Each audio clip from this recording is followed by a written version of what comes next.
Hello everyone, welcome to व्यानाइस academy. मेरा नाम है अंजलि कौशिक और आज हमारा सीटेट सीडीपी का जो नेक्स्ट लेक्चर है कंटिन्यूशन में उसी को हम पढ़ने जा रहे हैं। ठीक है, सो आज का टॉपिक हमारा रहेगा क्रिटिकल पर्सपेक्टिव ऑफ इंटेलिजेंस। ठीक है, critical perspective of construct of intelligence as well as intelligence theories. ठीक है, तो चलो फिर स्टार्ट करते हैं हमारा आज का लेक्चर। दोनों टॉपिक कवर होंगे इसके अंडर। तो the first one is what is intelligence, how do you define intelligence, how do you define intelligence. Marks के बेस पे करते हो। IQ, intelligence quotient. तो हम बेसिकली आईक्यू यूज करते हैं किसके लिए, इंटेलिजेंस को अब नापने के लिए। अब इंटेलिजेंस जो है, क्या वो सिर्फ एक सिंगल पर्सपेक्टिव है दैट इज रोट लर्निंग और समथिंग? नहीं ना। इंटेलिजेंस क्या है आपका, मल्टी डायमेंशनल है, किसी एक एरिया में नहीं है ना, मल्टीपल डायमेंशनल है। इन शॉर्ट अगर हम इसे बोलेंगे तो इट इज़ बेसिकली व्हाट, कि हम अपने सराउंडिंग्स को कितना यूज़फुल या कितने अच्छे तरीके से एक प्रैक्टिकल सेंस में इंटरेक्ट कर पाएंगे, है ना। अगर हमने सिर्फ पढ़ा है, we did the rote learning thing, तो हमारा इंटेलिजेंस नहीं होगा हाई। फर्स्ट से आपकी मेन चीज़ क्या है जिससे इंटेलिजेंस को हम देखेंगे, कि आप किस हद तक उसे अप्लाई कर पा रहे हैं। पढ़ तो आपने लिया है, पढ़ने के बाद एप्लीकेशन उसकी कितनी है ना। तो सिर्फ पढ़ने को भी हम इंटेलिजेंस नहीं बोलेंगे, फैक्ट मेमोराइजेशन को। और अगर फैक्ट मेमोराइजेशन नहीं होगा तो अप्लाई कैसे होगा, है ना। तो किसी ना किसी तरीके से इंसान सीखेगा, चाहे लाइफ एक्सपीरियंस से सीखे, चाहे पढ़ के सीखे, चाहे कैसे सीखे, और उसे आगे जाके लाइफ में अप्लाई करेगा। तो हम अपनी सराउंडिंग से किस हिसाब से अडाप्ट करते हैं, किस हिसाब से डील करते हैं, कैसे उसे यूज़फुल बना के रखते हैं, उसे हम क्या बोलते हैं, इंटेलिजेंस। कितना हम में कैपेबिलिटी है अपने सराउंडिंग्स को या अपनी डीड्स को कंट्रोल करने की, उसको हम क्या बोलते हैं। ठीक है, एक तरीके से, ठीक है, लेमन टर्म में मैंने बताया है, इसकी कोई सिंगल डेफिनेशन नहीं है। ठीक है, तो first definition was given by the Alfred Binet. उन्होंने बोला, judgement otherwise called a good sense, practical sense, initiative, the faculty of adapting oneself to the circumstances. कि जैसे जैसे चीज़ें बदल रही है वैसे वैसे उन्होंने भी क्या करा है, उसके साथ अडाप्ट कर लिया है सर्कमस्टांसेस के साथ, तो हम उसे क्या बोलेंगे, इंटेलिजेंस। ठीक है, practical sense. Then David Wechsler, उन्होंने क्या डेफिनेशन दी, intelligence is the global and aggregate capacity of an individual to think rationally, act purposefully and deal effectively with his her environment. इन दोनों का मिक्स मैच ही बताया मैंने कुछ, है ना, क्योंकि लेमन टर्म आपको पता होनी चाहिए so that you will able to segregate, है ना, आंसर का। अब इसमें यह है कि जहाँ पे इन्होंने बोला है प्रैक्टिकल सेंस, वर्ड से याद करो, प्रैक्टिकल सेंस जो बोला है, या गुड सेंस जिसे हम बोल सकते हैं, adaptive, adapting to the one self circumstances, तो वो किसने बोला है, बीनेट ने। क्योंकि हमने ये जो है ये याद करनी है, it can be ask directly कि इंटेलिजेंस किसने ये बोला है इंटेलिजेंस को। ठीक है, then David Wechsler, intelligence is the global aggregate capacity. Word मिल गया, ग्लोबल एग्रीगेट कैपेसिटी। सो ये वर्ड किसके लिए याद रखना है हमें, डेविड वेशलर। ठीक है, दोनों चीज़ याद रखना। चलो आगे चले। तो the next one is intelligence. अब हम बात करेंगे हिस्ट्री ऑफ इंटेलिजेंस। इंटेलिजेंस में आपका क्या क्या आता है, aptitude, interest, personality and values. सब कुछ आपका किस में आएगा,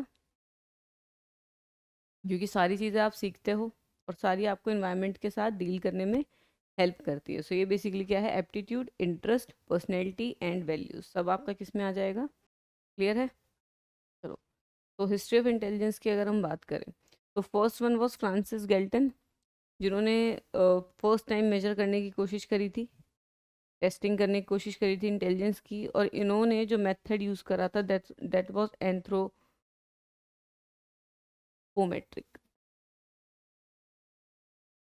ठीक है, इसके अंदर इन्होंने क्या किया था, एंथ्रोपोमेट्रिक मेजर्स के अंदर इन्होंने कहा था कि हम बॉडी को देख के बता सकते हैं कि एक पर्सन कितना इंटेलिजेंस है, कितना इंटेलिजेंट है। बॉडी के डायमेंशन से we can tell the about the intelligence. तभी तो डिनाई हो गया था उस टाइम पे। ठीक है, सो एंथ्रोपोमेट्रिक है। इससे पहले की अगर हम बात करें तो जैसे ये साइकोलॉजिकल चीज़ें उस टाइम पे बहुत ज़्यादा वो होती थी, हवा टाइप नहीं होता कि हाँ क्या चीज़ होती है। तो एक उससे पहले क्या करते थे, स्कल के अंदर होल कर देते थे, जो भी आपके मेंटल इलनेस वाले लोग होते थे ना, उनके सर के अंदर होल कर देते थे। And they use to believe कि इस स्कल में से जो है वो इविल स्पिरिट जो है वो निकल गई है। हाँ, प्रॉपर होल कर देते इसी चीज़ के लिए। उसको एक प्रॉपर टर्म है, स्कल में होल करते थे, उसको बोलते थे ट्रेम्फिनेशन। ये उस टाइम पे यूज़ होता था किससे, मेंटल डिसऑर्डर्स की क्योर के लिए, मेंटल डिसऑर्डर से डील करने के लिए बेसिकली ये चीज़ यूज़ होती थी। ठीक है, अब हम आगे देखते हैं कि उसके बाद किन्होंने कोशिश करी आफ्टर दैट, एंथ्रोपोमेट्रिक। अब एंथ्रोपोमेट्रिक में एक चीज़ और देख लो, by looking at how people performed on sensory motor task. ठीक है, एंथ्रोपोमेट्रिक मेजर्स मैंने बोल दिया है, वो एक टर्म है, तो पता होना चाहिए कि उस टर्म का मतलब क्या है, कि सेंसरी मोटर टास्क पे एक पर्सन जो है किस तरीके से रिएक्ट कर रहा है, किस तरीके से उसका टाइमिंग जो है वो है। ऑब्जर्वेबल फीचर्स बेसिकली, कुछ इंटरनल इसमें उन्होंने कंसीडर नहीं करा, but it is possible to go for the intelligence testing without considering the internal factors. Internal traits के बिना इंटेलिजेंस टेस्टिंग है पॉसिबल, उन्होंने करने की कोशिश की थी। देन एल्फ्रेड बिनेट जी है, अब इन्होंने मेंटल एज का फिनोमिना दिया था। ठीक है, एल्फ्रेड बिनेट जी ने क्या दिया था, मेंटल एज का फिनोमिना दिया था। आज भी जो हमारी आईक्यू का जो फॉर्मूला है, that is mental as upon chronological age into 100. This can be done till the 16 year of age, by the way. और mental as can be anything. अब मेंटल एज के लिए प्रॉपर इनका क्वेश्चनेयर है, मेरे पे ऐसे क्वेश्चनेयर भी पड़ा हुआ है, किसी को चाहिए मैं दिखा सकती हूँ। तो प्रॉपर क्वेश्चनेयर होता है, वो क्वेश्चंस हैं उसमें, उनके थ्रू हम कैलकुलेट करते हैं कि आपका जो मेंटल एज है वो क्या है। ठीक है, और मेंटल एज उससे निकलने के बाद फिर हम क्या करेंगे, जैसे सपोज एक बच्चे की मेंटल एज इज़ 14, ठीक है, और क्रोनोलॉजिकल एज इज़ 16, तो हम इंटू 100 कर देंगे। अब ये अपने एज से 2 साल पीछे चल रहा है, क्या आएगा इसका आंसर, ये 0.8। तो आई क्यू यहाँ पे कितना आ गया आपका, 80। नॉर्मल प्रोबेबिलिटी कर्व पड़ा है या आई क्यू रेंजेस पड़ी हैं, 80 के हिसाब से वो बिल्कुल बॉर्डर लाइन पे है।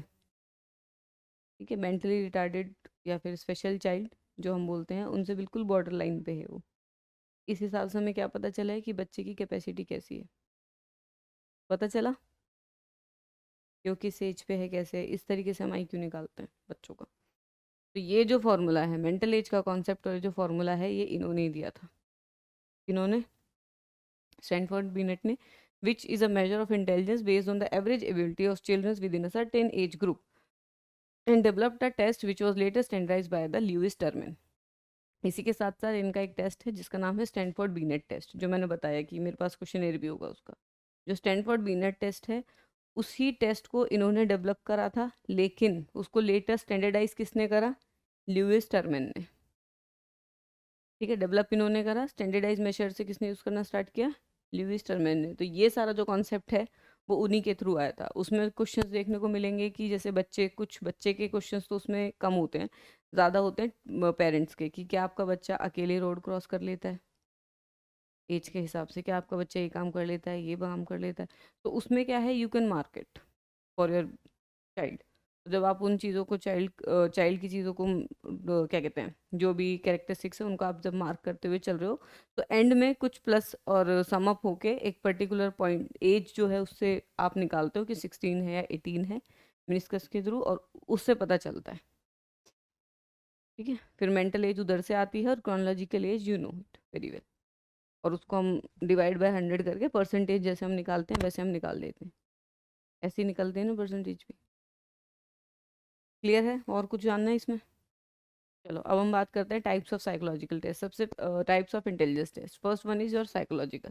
साइकोलॉजिकल कौन सा है, जो बेसिकली आपका लेटेंट ट्रेट को दिखता है ना। साइकोलॉजिकल टेस्ट कौन से होते हैं, मेजरली वो होते हैं ना जो लेटेंट ट्रेट को बाहर निकालते हैं, एम आई राइट, है ना, लेटेंट, छुपी हुई, है ना, जो अंदर है। इसलिए साइकोलॉजी में लेटेंट ट्रेट थ्योरी भी है, कि किस हद तक अंदर की जो लेटेंट ट्रेट्स हैं उनको वो जो डाटा है वो कोरिलेट कर रहा है। ठीक है, तो ये क्या होती है, लेटेंट ट्रेट वाले जो इनके पर्सपेक्टिव हैं इंटेलिजेंस के, उनके लिए हम ज़्यादातर क्या यूज़ करते हैं, psychological test which is in a standardise form. जैसे अब अल्फ्रेड बीनेट वाले का मैंने एग्जांपल दिया है, इस टेस्ट का प्रॉपर एग्जांपल दिया है, तो यू शुड नो कि ये क्या है, ये हर पर्सन सेम तरीके से कंडक्ट कर रहा है, सेम न्यूमेरिकल्स के साथ कंडक्ट कर रहा है, सेम ही तरीके से उसका आंसर आ रहा है। स्टैंडर्डाइजेशन इसीलिए इंपॉर्टेंट है ताकि एक यूनिफॉर्मिटी बन जाए। तो वो चीज़ जो है वो उस टेस्ट की डेवलप हो चुकी है, तभी वो स्टैंडर्डाइज फॉर्म में है। जो स्टैंडर्डाइज किसने किया था, ल्यूइस टर्मेन ने। डेवलप किसने किया था, स्टैनफोर्ड बीनेट ने। ठीक है, तो ये क्या है, ये आपका जो साइकोलॉजिकल टेस्ट है वो जितने भी हैं आपके, majority of them will be standardised one, so that किसी की भी कोई बायसनेस जो है वो रिजल्ट को हिंडर ना करे। ठीक है, next one will be the interview. Interview में भी पार्ट होते हैं, can be structured, can be semi structured, can be unstructured. ठीक है, स्ट्रक्चर्ड आपका कौन सा होगा इंटरव्यू, जिसमें देर आर सर्टेन क्वेश्चंस, जैसे आप कोई सर्वे कंडक्ट करने जाते हो, है ना, तो आपको पता है आपको सिर्फ ये पूछना है, इससे ज़्यादा आपको नॉलेज नहीं चाहिए, तो you will be asking them only. तो ये कौन सा है, स्ट्रक्चर्ड, की एक फॉर्मेट है आपके पास, you will ask the same, what is your name, what is your father name, ठीक है, what are you doing currently, आपकी एजुकेशन क्वालिफिकेशन क्या है, ये क्या है, एक पर्टिकुलर वो दे दिया और उसी में हमें पूछना है। इट इज़ रिजिड वन, जो हम बोलते हैं स्ट्रक्चर्ड। देन आता है सेमी स्ट्रक्चर्ड। सेमी स्ट्रक्चर्ड का मतलब क्या है कि जैसे इंटरव्यू था, अब इंटरव्यू में कुछ क्वेश्चन जो है वो अपने बिहाफ से भी पर्सन पूछ सकता है, जैसे व्हाट इज़ योर नेम, फिर what is your father name.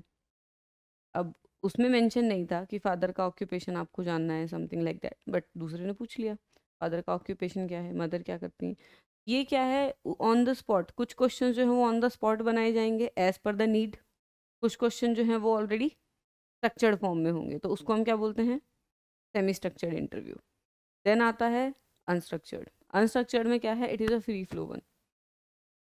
ठीक है, यूजुअली जैसे हम गए, जाके हमने बात करनी स्टार्ट करी, उन्होंने क्वेश्चन पूछे, हमने क्वेश्चन आंसर्स बताए, और वो through out the time discussion जो है हमारा वो चलता रहा, तो वो क्या है आपका अनस्ट्रक्चर्ड। ठीक है, क्वेश्चन में से क्वेश्चंस निकले, आंसर दिया, फिर क्वेश्चन पूछ लिया उसने कुछ और related to that answer only, जब आपकी ब्रेनस्टॉर्मिंग वगैरह चेक हो रही होती है तब वो क्वेश्चंस होते हैं। क्लियर है इंटरव्यू के टाइप्स। ठीक है, देन हम बात करेंगे केस स्टडी। अब केस स्टडी होता है in depth study of the individual. जैसे केस स्टडी जब हम कोई भी साइकोलॉजिस्ट या कोई भी पर्सन करता है, तो उसमें क्या होता है that you have to ask even minority of the details. तो केस स्टडी में बेसिकली क्या होगा कि हम एक पर्सन का इन डेप्थ एनालिसिस करते हैं। जब केस स्टडी की बात आती है तो फर्स्ट क्राई से लेके और फर्स्ट मेडिकल जो भी उनके पास जो भी इंफॉर्मेशन है या जो भी उनके मेडिकल प्रिस्क्रिप्शंस हैं, कितना वैक्सीनेशन हुआ है, क्या लाइफस्टाइल रही है, कहाँ कहाँ पर रहे हैं, तो हम एक पर्सन की पूरी हिस्ट्री निकालते हैं। माँ बाप का बैकग्राउंड क्या है, जीन्स में क्या क्या था। ठीक है, फैमिली ट्री हम बनाते हैं, फैमिली ट्री में कोई दिक्कत तो नहीं थी, पहले कोई बीमारी तो नहीं थी, वो सारी चीज़ें क्या है हम केस स्टडी के थ्रू क्या करते हैं, देखते हैं। इन डेप्थ एनालिसिस प्रॉपर, कहाँ रहा है, क्या सर्कमस्टांसिस है, दूसरों से रिश्ते कैसे हैं, एक पर्सन को लेके। बेसिकली एक होता है ना कि एक तो होता है कि आपकी अप्रोच जो है वो ब्रॉडर है। जैसे हम अगर बात करें सर्वे वगैरह की या सेल्फ रिपोर्ट की, ठीक है, सेल्फ रिपोर्ट में क्या हो जाएगा कि यू हैव ब्रॉडर पीपल, एक साथ आए 50 लोगों को सेल्फ रिपोर्ट इन्वेंट्री हमने पकड़ा दी, ठीक है, उन लोगों ने टिक करके दे दिया। जैसे सेल्फ रिपोर्ट की आती है 16 PF पर्सनैलिटी फैक्टर, ठीक है, 16 पर्सनैलिटी फैक्टर एक टेस्ट है जो पर्सनैलिटी के लिए यूज़ होता है, तो वो सेल्फ रिपोर्ट है। आएंगे, वो क्वेश्चन आपको पकड़ाए, 30-25 लोग जो हैं साथ में बैठे हुए हैं, उन सब ने साथ करा, इट्स गुड टू गो। ठीक है, घर गए, रिजल्ट उनके निकाल लिए। तो इसमें क्या हुआ, एप्लीकेशन का एरिया जो है वो ब्रॉड हो गया, है ना, एक साथ बहुत लोगों पे आप उसे अप्लाई कर पा रहे हो, ग्रुप टेस्ट एक तरीके से वो कंसीडर हो गया। देन अगर हम बात करते हैं केस स्टडी की, ये क्या है, इसकी जो फोकस है ना वो एक ही इंसान पर है। केस स्टडी आप एक साथ बहुत सारे लोगों की नहीं कर सकते, केस स्टडी में बहुत वक्त लगता है, सारी बातें कम से कम नहीं तो 1-1.5 घंटा 2 घंटा बैठना पड़ेगा सब कुछ पूछने के लिए। तो वो कौन सा तरीका होता है आपका केस स्टडी का। ठीक है, जैसे एक होता है ना कि, और ये इफेक्टिव ज़्यादा होता है, क्योंकि जब जो नेल है वो दीवार में क्यों धंस जाता है, पॉइंटनेस की वजह से। अगर पॉइंटनेस ना हो तो नहीं जाएगा, सेम चीज़, इसकी इफेक्टिवनेस ज़्यादा होती है क्योंकि ये क्या है, specific to that subject only. अगर हमने 16 पीएफ कंडक्ट करा, हर किसी को पकड़ाया और हम चले गए, हम बाद में आए, साथ में आके हमने सबका कैलकुलेट कर दिया, it is a universal one, all दो स्टिल स्पेसिफिक, क्योंकि जो साइकोलॉजिकल टेस्ट है वो आपका लेटेंट ट्रेट्स भी देखेगा, अगेन वो साइकोलॉजिकल भी है साथ में, है ना, तो वो लेटेंट ट्रेट भी देखेगा, तो still beneficial but not more than this, है ना। उसमें हम सिर्फ ये पता चला सकते हैं क्या पर्सनैलिटी टाइप है, किस हिसाब का है, कितना अग्रेसिव है, ये सारी चीज़ें हैं, लेकिन वो अग्रेसिव क्यों है, क्या उसका रीज़न क्या रहा है, वो जो वट है ना, what can be easily find out by this, और जो वाई वाला रीज़न है कि क्यों हो रहा है ये सब उसके साथ, उसके लिए हमें इसकी ज़रूरत पड़ेगी ही पड़ेगी। अगर कोई बच्चा दिक्कत में है, कोई बच्चा आपको लग रहा है कि बाकी बच्चों से पीछे है, तो केस स्टडी ही उसके ऊपर काम करेगी, क्योंकि सिंगल हैंडेडली उससे जाके पूछना पड़ेगा, बाकी सब तो दिक्कत में नहीं है ना, वही अकेला है, तो उससे सिंगल हैंडेडली जाके पूछना पड़ेगा क्या दिक्कत है, फैमिली का बैकग्राउंड क्या है, फैमिली में अग्रेशन ज़्यादा हो रहा है या फैमिली टॉक्सिक है, क्या इशू है उस बच्चे के साथ, तो स्पेसिफिक है ना। तो वो टॉक्सिक जो आपका है वो केस स्टडी से होगा। Then there is a observation. Observation में कैसा होता है आपका, ऑब्जर्वेशन इज द वन जो आपका नॉर्मल एक पर्सन को ऑब्जर्व करते हैं, ठीक है, नॉर्मल ऑब्जर्वेशन, जैसे बॉडी लैंग्वेज हो गया, कैसे बात कर रहा है, हेजिटेट कर रहा है, हाथ पैर काँप रहे हैं, तो वो सारा आपका आता है ऑब्जर्वेशन में। अब ऑब्जर्वेशन में अगर हम बात करें, तो ऑब्जर्वेशन में एक ड्रॉबैक ये है कि सामने वाले के पास एक्सपर्टीज ज़्यादा होनी चाहिए, only that the person will know कि उस एक्शन का मतलब क्या है। If you are observing a person's body language या बिहेवियर, तो पहले स्पेसिफिकेशंस लेनी पड़ेंगी उसमें हमें, है ना। एनी हाउ तो हम किसी को बैठ के से जज नहीं कर सकते, you should have knowledge first, clear है। Next is self report. Self report क्या है कि हमने नॉर्मल एक क्वेश्चनेयर हुआ, सबको दे दिया, सबने उस पर टिक करके दे दिया, हमने लिया क्वेश्चनेयर और उसे इवेलुएट कर दिया, इजी टू गो, कुछ टाइम में ही हो जाता है, तो वो आपका किस में आता है, सेल्फ रिपोर्ट में आता है, ठीक है। कोई डाउट इसमें, ठीक है। So next one will be our critical perspective of and construct of intelligence. अब जो क्रिटिकल पर्सपेक्टिव का इधर मतलब क्या होता है, what is the meaning of critical perspective. तो speaking about it, critical perspective का मतलब होता है कि एक चीज़ है intelligence, which is a construct, है ना, एक कंस्ट्रक्ट है, क्या है, इंटेलिजेंस, लेकिन उसको हर किसी ने बहुत अलग अलग पर्सपेक्टिव से देखा है, राइट। किसी ने ईक्यू के टर्म में देखा है, किसी ने मल्टीपल इंटेलिजेंस बोला है, किसी ने बोला सिंगल फैक्टर है, किसी ने क्रिस्टलाइज्ड बोला है, किसी ने फ्लूइड इंटेलिजेंस बोला है। तो ये जो इंटेलिजेंस है एक सिंगल कंस्ट्रक्ट है, और क्रिटिकल का मतलब कि there are many people with other other view point जो उसे क्रिटिकली क्या कर रहे हैं, एनालाइज कर रहे हैं उस एक टर्मिनोलॉजी को, ठीक है। सो ये उसके बारे में पढ़ना है। So intelligence has been defined in many ways, अलग अलग तरीके से, as I told, higher level abilities जैसे abstract reasoning, mental representation, problem decision, problem solving, decision making, सारा इंटेलिजेंस ही मानेंगे। Ability to learn, emotional knowledge, creativity, adaptation to the meet the, जो environmental effective की बात कर रहे थे, सब इंटेलिजेंस मान रहे हैं, ठीक है। अब ये क्या है, ये सारी थ्योरीज में हम पढ़ेंगे कि किसने क्या क्या बोला है। तो अब हम क्या करने जा रहे हैं, थ्योरीज ऑफ इंटेलिजेंस। तो हम क्रिटिकल पर्सपेक्टिव ऑफ इंटेलिजेंस अभी कर रहे थे, ठीक है। So critical perspective of intelligence में थ्योरीज ऑफ इंटेलिजेंस देखनी थी।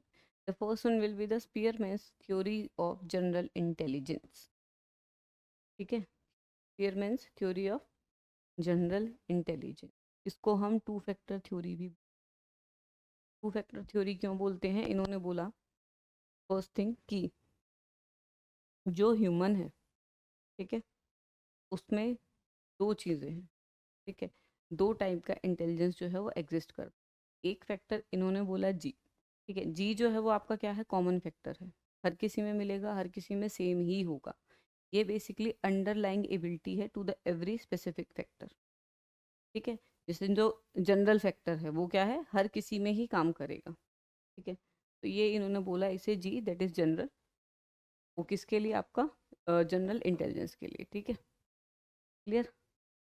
उसके बाद जो second one was the specific और एस फैक्टर।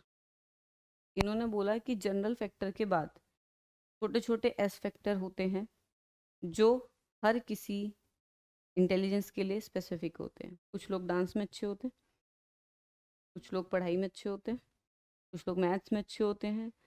तो वो ये वाला एस फैक्टर कौन सा फैक्टर है वो? For the sake of specific abilities. Specific abilities के लिए एस फैक्टर और जनरल एबिलिटीज के लिए आपका जी फैक्टर। ठीक है, ये आपका डिफरेंस है। He showed that intelligence consisted of general factor which is G factor, then some specific factor that are S factor. Clear है? आगे चले। अब लुइस थर्स्टोन की थ्योरी थी। इन्होंने बोला प्राइमरी मेंटल एबिलिटीज। क्या कॉन्सेप्ट दिया इन्होंने? प्राइमरी मेंटल एबिलिटीज का। और कितनी है हमारे पास प्राइमरी मेंटल एबिलिटीज? 7 एबिलिटी, जो हमें यूजुअली क्या करती हैं, सर्कमस्टांसेस से डील करने में या चीज़ों को ग्रास्प करने में हेल्प करती हैं। ठीक है, first one is word fluency. ठीक है, जिसमें आपका क्या है कि हम कितनी इजीली वर्ड्स को या टास्क जो पजल्स वगैरह हैं उनको हम कितनी इजीली परफॉर्म कर लेते। Verbal comprehension, numerical abilities, facial visualisation. ठीक है, अब ये जो वर्ड फ्लुएंसी वाले हैं ये लोग अच्छे प्रवक्ता होते हैं, है ना। देन अगर हम बात करें वर्बल कॉम्प्रिहेंशन, ये कौन हो गए कि चीज़ों को समझ के बहुत अच्छे से लिखने वाले, बोलने वाले, इनकी अंडरस्टैंडिंग बहुत हाई होगी, गुड लिसनर्स टाइप, है ना। देन न्यूमेरिक एबिलिटी, जो मैथमेटिशियन बन जाते हैं। स्पेशल विजुअलाइजेशन, स्पेशल का मतलब जैसे आर्किटेक्ट नहीं करते, स्पेस दिखा दो, दिल मैनिपुलेट द स्पेस या ऑब्जेक्ट कि अरे इसको ऐसे कर सकते हैं, ऐसे कर सकते हैं, यहाँ पे ये चीज़ लगती है, ये सब कर सकती है। तो ये मैं टाइप ऑफ इंटेलिजेंस बता रही हूँ। ठीक है, ये जो आपकी 7 प्राइमरी मेंटल एबिलिटीज है ये इन्होंने दी थी, और इन्होंने बोला था कि ये जो है सब में एग्जिस्ट करती हैं। पर अगर किसी की हाई है तो वो क्या बनेगा वो मैं बता रही हूँ। स्पेशल विजुअलाइजेशन अगर किसी की हाई है तो वो क्या बनेगा, यूजुअली आर्किटेक्ट वगैरह, क्योंकि वो स्पेस को अच्छे से ऑर्गेनाइज करना जानता है कि किस तरीके से हम कहाँ पे क्या लगा सकते हैं, इंटीरियर डिजाइनर हो गया।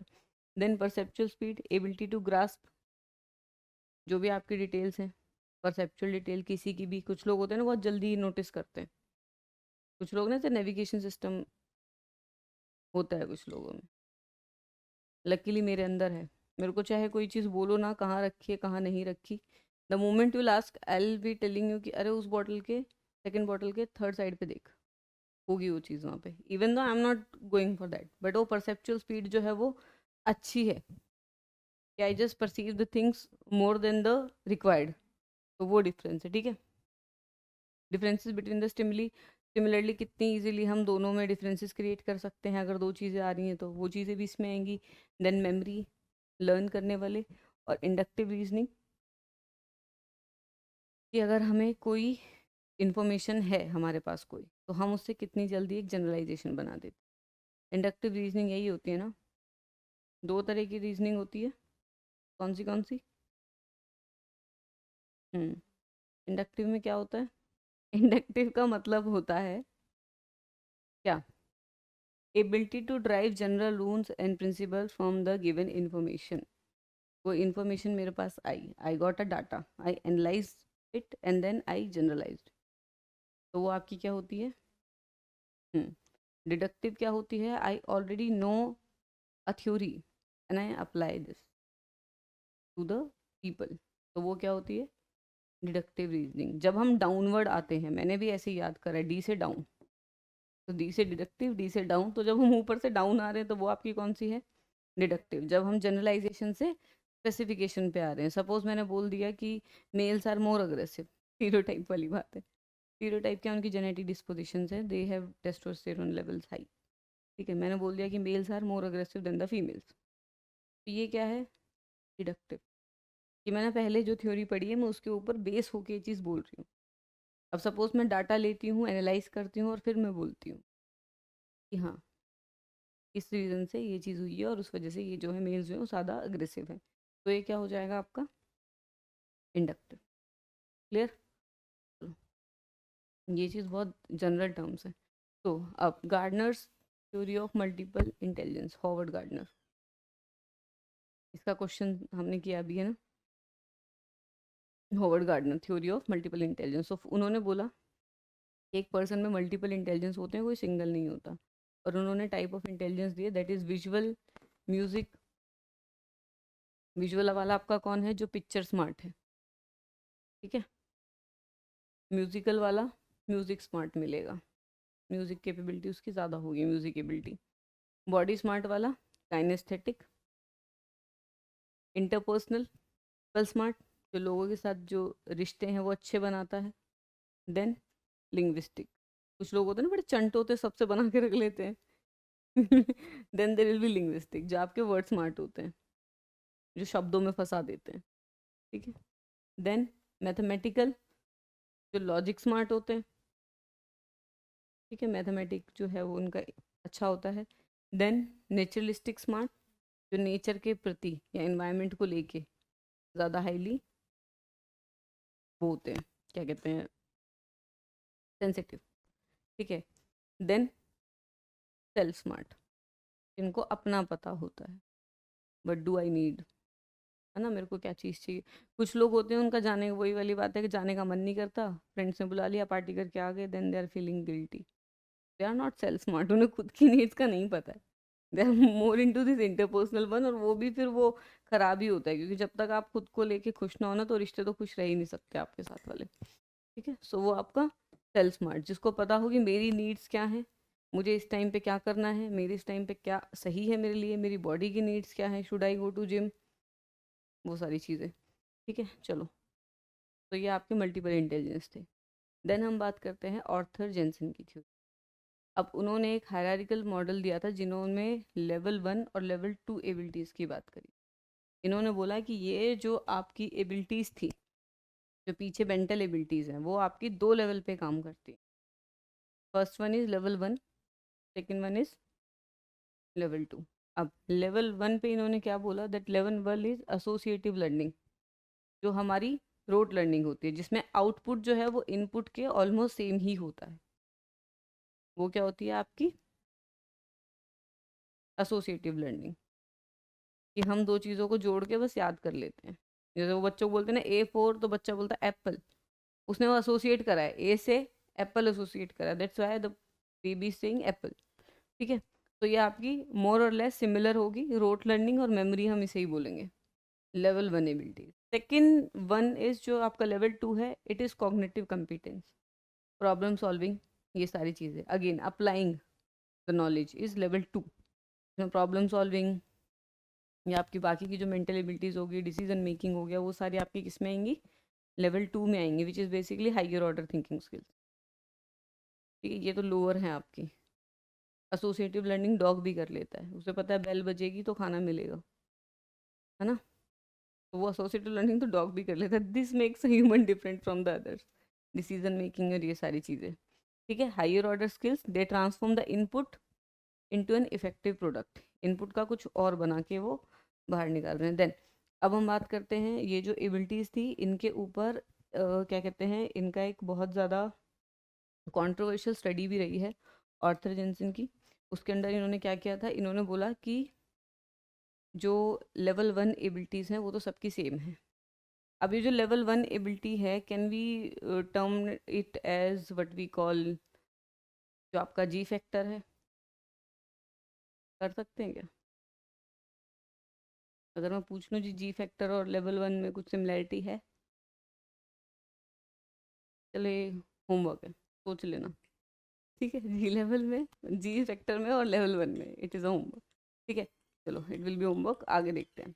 तो इनकी जो कंट्रोवर्शियल स्टडी थी ऑर्थर जेंसन की, उन्होंने ये बोला कि लेवल 1 एबिलिटीज तो सबकी सिमिलर हैं, whether being it Asian, whether it being it African, whether it is being American, but when it comes to level 2 ability, in that Asians are at highest, then there are American, and then there are African।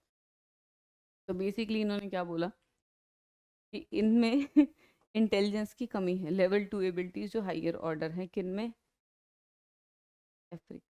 Africans जो है थोड़ा पीछे चले गए, already वो racial discrimination उस time पे face कर रहे थे, ठीक है, और उसके बाद क्या हो गया, ये वाली स्टडी भी आ गई बैक टू बैक। तो उससे क्या हुआ, उनके खिलाफ जो डिस्क्रिमिनेशन था वो और ज़्यादा बढ़ गया। तो ये सबसे बड़ी कंट्रोवर्शियल स्टडी थी, इसके लिए इन्हें लिटरली सू भी किया गया है, और शायद ये स्टडी को फिर हटा भी दिया गया था, और अभी है, सबको याद है कि ऐसी कोई स्टडी आई है। तो Asians are much smarter than the Americans, and Americans are smarter than the, तो ये इनकी स्टडी थी। ठीक है, चलो लेवल 2 एबिलिटीज़ की बात हुई है, लेवल 1 सबकी सेम बोली है उन्होंने। ठीक है, चलो भी आगे। तो अब हम बात करेंगे ट्रायर की थ्योरी ऑफ इंटेलिजेंस, जो आपकी दी थी स्टेनबर्ग ने।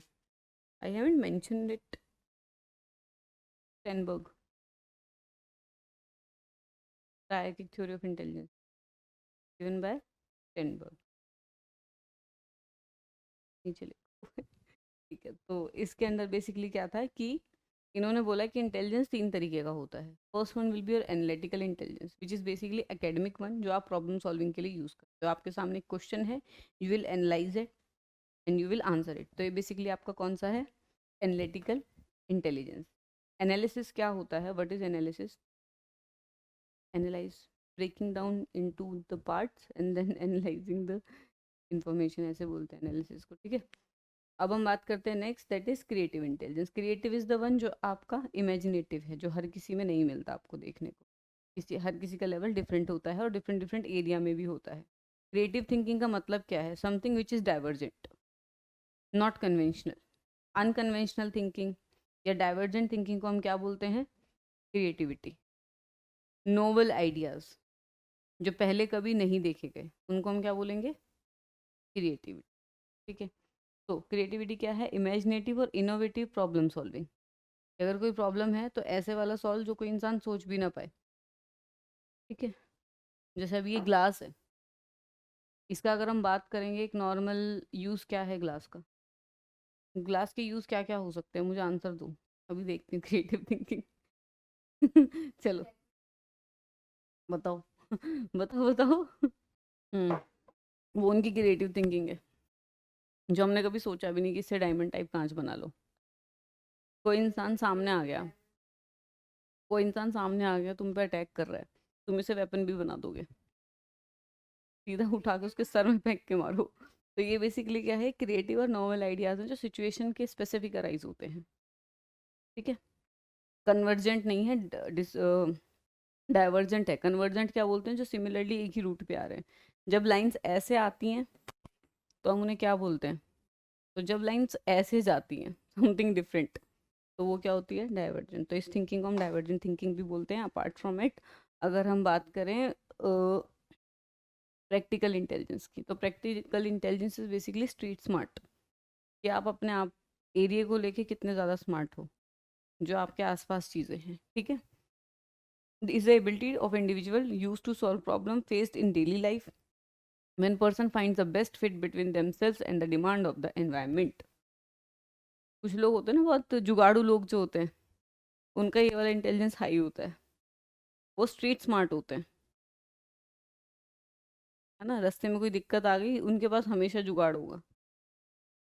तो वो लोग कौन है, प्रैक्टिकल इंटेलिजेंस उनका हाई है। हाँ, जुगाड़ू, हाँ, जो जुगाड़ू लोग होते हैं उनका प्रैक्टिकल इंटेलिजेंस काफ़ी हाई होता है, तभी वो कहीं पे भी कुछ भी करके कुछ ना कुछ कर ही देते हैं, नई नई तरीके।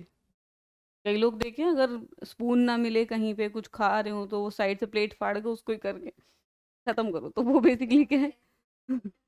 हाँ, तो वो जो जुगाड़ूपन है ना, वो इसी से आता है, स्ट्रीट स्मार्ट होने से। ठीक है, चलो आगे देखते हैं।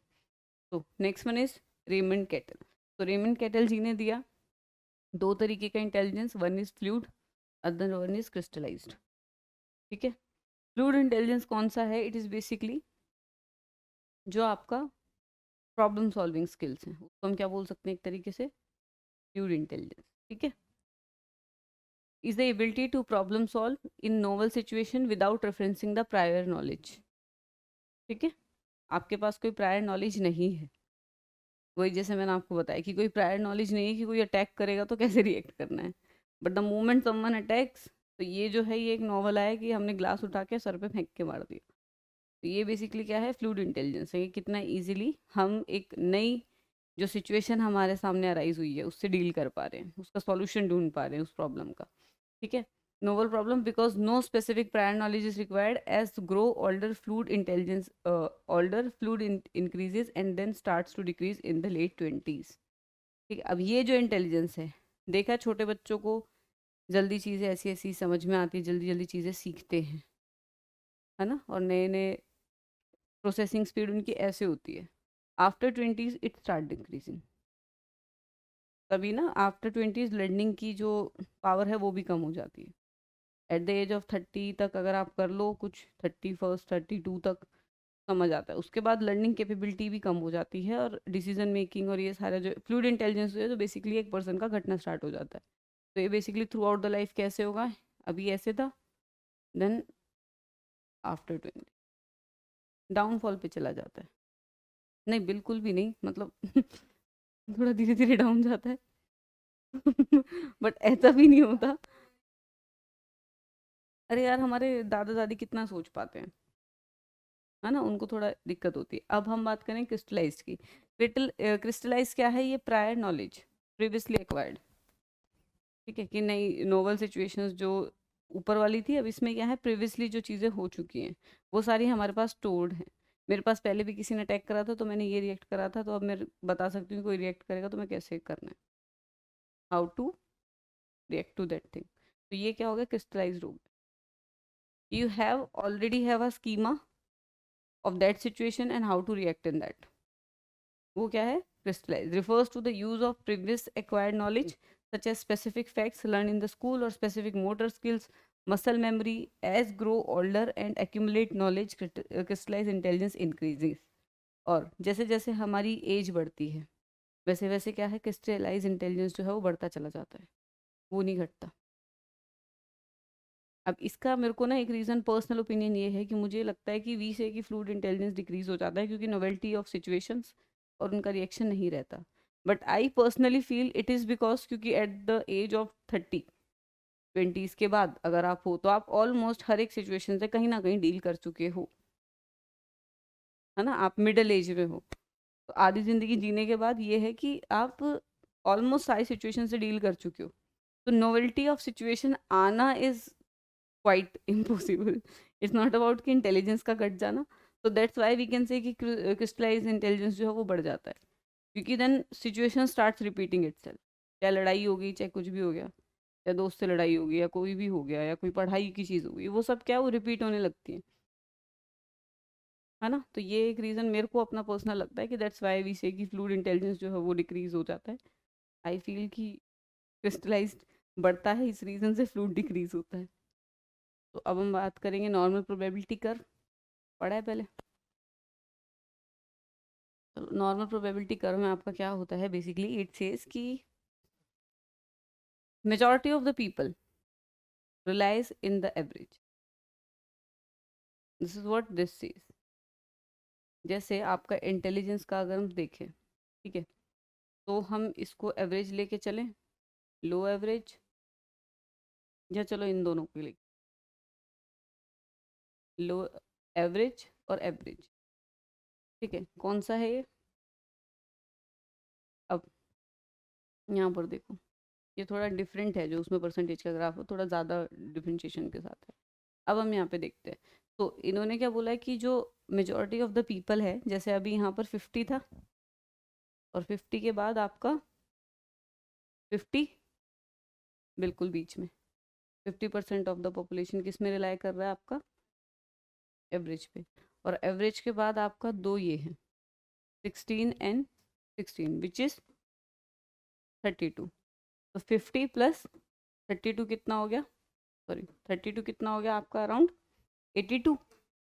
अब ये देखो 34 और 34 प्लस करो 68। तो उसमें थोड़ा सा ना मिनिस्कस का डिफरेंस है, तो ये चीज़ ध्यान रखना, इसलिए पढ़ा दी थी मैंने वो चीज़ की, थोड़ा सा डिफरेंस आएगा ही आएगा दोनों में ना, एग्जैक्ट नहीं आएगा।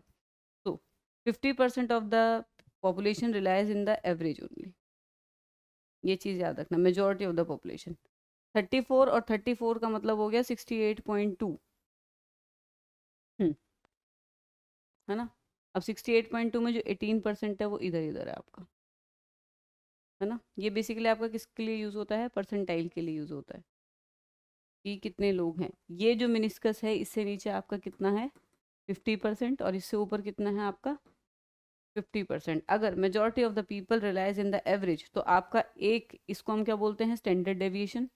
ये जो मार्क है स्टैंडर्ड डेविएशन का है, तो इसको हम क्या बोलते हैं, 1 स्टैंडर्ड डेविएशन, 2 स्टैंडर्ड डेविएशन और ये 3। ये वैसे ऐसे होता है कर, कभी भी ये स्टिक नहीं होता, ये गलत है यहाँ पे, ठीक है। तो 1 2, यहाँ पर आपकी थर्ड है, थर्ड स्टैंडर्ड डेविएशन, ये प्लस में था सारा, ये -1 standard deviation, -2 standard deviation, -3 standard deviation, है ना। तो हमने बेसिकली ऐसे करके हम फर्क लेके चले। अब क्या होगा कि अगर कोई पर्सन, ये सपोज हमारा 100 हो जाता है, if a person is relying on the IQ 120, plus की साइड गया। अगर कोई 80 पे रिलाई कर रहा है तो माइनस की साइड गया। फिर ये अगर 80 है तो 20 का ही यहाँ डिफरेंस होगा, तो will consider this 60, will consider this 40। ये 120 था, 140, 160। अब इससे समझ के आया कि majority of the people relies in the normal IQ range which is आपका 80 to 120, है ना। क्योंकि यहाँ पे लोग कितने हैं, 80 to 120, एक स्टैंडर्ड डेविएशन इधर मीन के और एक स्टैंडर्ड डेविएशन इधर। Majority of the population relies like that. उसके बाद क्या है, जैसे हम नॉर्मल क्लासरूम की भी बात करें तो नॉर्मल जो बच्चे होते हैं ज़्यादातर की जो आपकी मार्क्स होंगे वो इसी रेंज में आएंगे, एवरेज वाली में। एवरेज स्टूडेंट ज़्यादा होते हैं रादर देन टॉपर्स, थोड़े से ब्रिलियंट बिलो, मतलब जो डिस्टिंक्शन ले आते हैं। देन देर आर एवरेज, ये सारे, फिर वो जिनको प्रमोट किया जाता है, और फिर वो जो फेल हो जाते हैं, है ना। तो नॉर्मल अगर हम बात करें, इसको हम बोलते हैं NPC, नॉर्मल प्रोबेबिलिटी कर्व। अगर एक नॉर्मली आप किसी भी पॉपुलेशन को देखेंगे तो वो यही कर्व फॉलो करेगा। अगर वो ये कर्व को फॉलो नहीं कर रहा है so that population is not normal. उसमें थोड़ा सा डिफरेंस है कि देखो, अगर हम बात करें कि हम किसी स्पेसिफिक एबिलिटी वाले स्कूल में चले गए तो वहाँ पर ये कर्व क्या हो जाएगा, मेजॉरिटी उस साइड हो गई ना, क्योंकि हाई स्कोर नहीं कर पा रहे बच्चे उधर। हम्म अगर कोई बिल्कुल ही हाई में चले गए तो कर्व विल भी, है ना, शिफ्ट हो जाएगा। इसका मतलब वो जो है वो नॉर्मल नहीं है। क्लियर हो गया। अब इसके अलावा अगर हम बात करें, दो कंडीशन और होती हैं, ठीक है। इसको हम बोलते हैं क्यूनेस।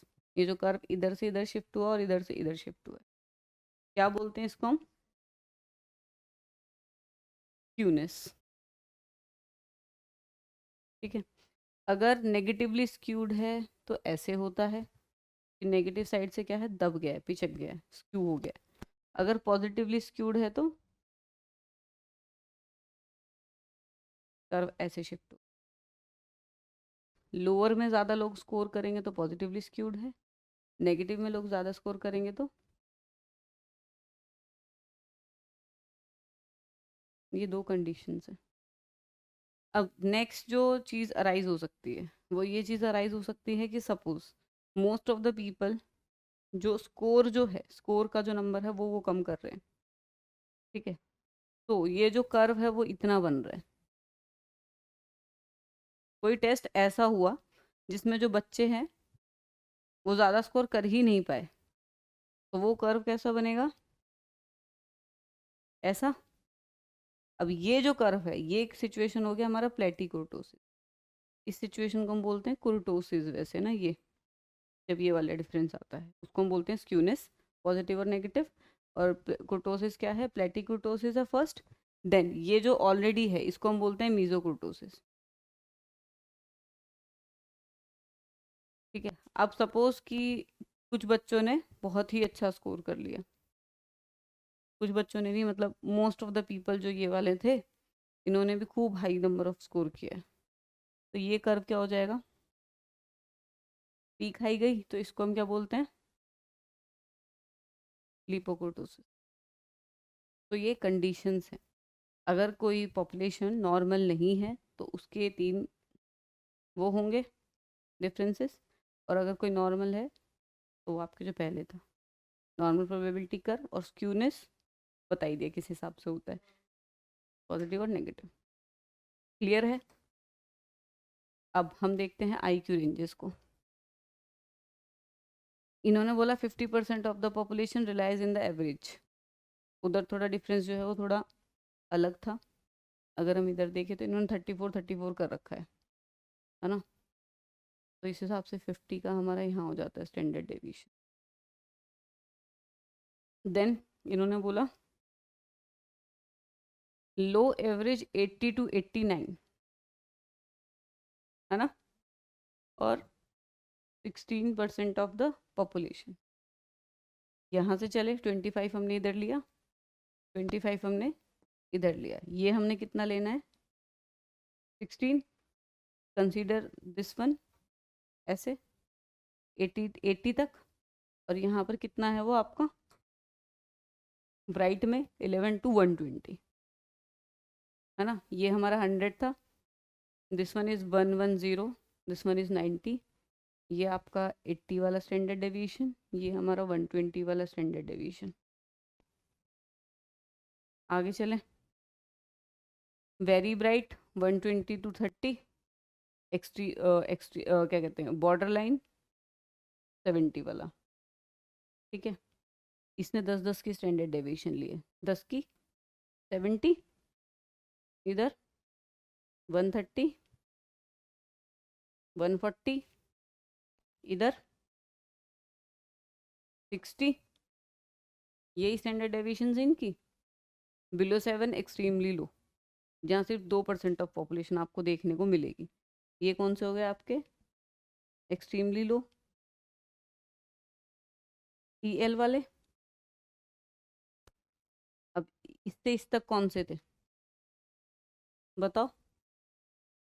बॉर्डर लाइन 70 to 79, 70 to 79 कौन था बॉर्डर लाइन। ये कौन थे जो बिल्कुल उस पे थे, क्या कहते हैं लो एवरेज में। ठीक है, LA ये आपके नॉर्मल एवरेज, ये आपके ब्राइट, ये आपके गिफ्टेड 2% बचे हुए हैं। ठीक है, सो ये जो बच्चे हैं ये पीछे के 99.98, हाँ 98% बच्चों से सही है यहाँ वाले। ये जो लोग होंगे 50% पे होंगे, ये जो लोग होंगे ये आपके पीछे वाले सारे प्लस कर लो। परसेंटेज को जब हम प्लस करेंगे, जब हम इसकी कैलकुलेट करेंगे ना इसकी, तो हम पीछे वाले सबको प्लस करते हुए लाएंगे परसेंटाइल। परसेंटाइल ऐसे ही कैलकुलेट होती भी एग्जाम जो दूसरों के उसमें होती है, कंपैरिजन में होती है। ठीक है, ये कैसे पता चल रहा है कि 99 परसेंटाइल पे, क्योंकि 99% ऑफ द पॉपुलेशन जो है वो उससे पीछे है। दैट्स वाई इस बच्चे की कितनी परसेंटाइल है 99 परसेंटाइल। ऐसे ही देखते हैं नेट में, ऐसे ही निकलता है रिजल्ट। मेरा गेट क्वालिफाई हुआ था, मेरी परसेंटाइल उसमें 93 पॉइंट समथिंग है, मतलब 93% जिन्होंने वो पेपर दिया था वो मेरे से पीछे थे।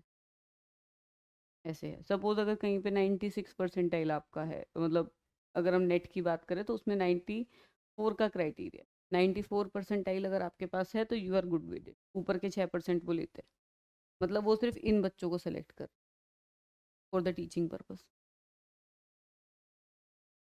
रिजल्ट बता रही हूँ, ये रिजल्ट, ये जो कट ऑफ निकलती है वो इसी पे ही तो निकलती है। अब ये लगा लो 6% ये है बस ये। हम्म,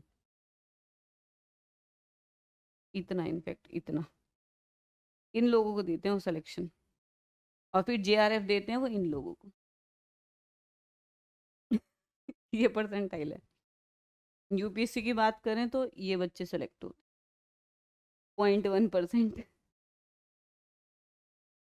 ये कंपटीशन वाली फील्ड की सच्चाई है, सत्य है ये सत्य है। सीटेट में तो एक पर्टिकुलर वो है ना, वो तो एक क्राइटेरिया रेफरेंस्ड है कि 90% स्कोर करो, you are good with it. Cut off में ये हाल होता है। यूपीएससी रिजल्ट सिर्फ 0.01% देता है। 0.01 भी ज़्यादा नहीं, ज़्यादा बोल दिया तो मैंने, इतनी सीट्स नहीं होती। लाख लाख बच्चा अप्लाई करता है, उसके ऊपर सिर्फ 750 सीट। कंपटीशन देख रहे हो,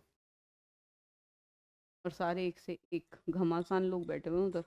तुम क्वेश्चन पूछो। हमारे एक भैया का आईपीएस क्लियर हुआ था, उन्होंने खुद ही वहाँ, पता नहीं उनसे तो क्वेश्चंस भी ऐसे करे थे, अफ्रीका की सारी कंट्रीज और उनकी क्या कहते हैं, कैपिटल्स बता दो। उन्होंने जितनी आती थी उतनी बताई, स्टार्ट तो किया था। तो ये जो है, ये बेसिकली रिजल्ट्स की सच्चाई है कॉम्पिटिटिव फील्ड में, यही हाल होता है। तो दैट्स ऑल फॉर टुडे, बाकी का हम कल की क्लास में कराएंगे। चलो गाइज, मिलते हैं फिर नेक्स्ट क्लास में। तब तक वीडियो को लाइक कर दीजिए, कमेंट कर दीजिए, शेयर कर दीजिए और चैनल को सब्सक्राइब कर दीजिए। टिल देन, मी अंजलि कौशिक।